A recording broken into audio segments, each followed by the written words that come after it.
We all know that keeping our skin moist is important, but keeping your tomatoes moist, well, it's essential.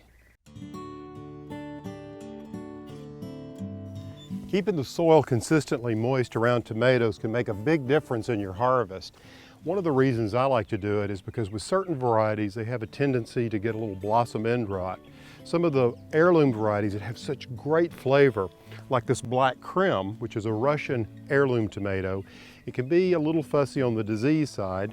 And you can see here, I've got some blossom end rot on these. So that told me, hey, I need to get some mulch around this soil because we're having a hotter and drier than normal summer. Keeping that soil consistently moist and trying to keep the temperature of the soil about the same, insulating it with this old rotted straw is a great way to achieve this.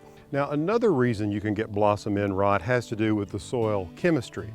If you have a lack of calcium in the soil, that can cause blossom end rot as well. You can actually spray your tomatoes with a calcium-infused water, which can help. We limed the soil, just using hydrated lime in the early spring to make sure that the soil pH is sweet enough. And I don't think that's my problem here. I think it's just I don't have enough moisture in the soil consistently to keep this from happening. Now, if you don't have rotted straw like this, these are just some bales of wheat straw that we had. I like to use them when they're rotting like this because the seed, any wheat seed that might be in there, has long passed its germination date and it's probably rotted, so I'm not going to get a lot of wheat coming up in the garden, which will make it look weedy. You can also use leaves. And as you can see over here, I've got a lot of leaves, and this would make a great mulch as well. To keep them from blowing around the garden, just run the lawnmower over them and chop them up a little bit, and they'll stay in place much better. So if you'll follow those tips about blossom end rot, you can say goodbye to it. Okay, you may not have as much room as this to grow tomatoes. Let me show you how you can grow them in a tiny little space. Come on.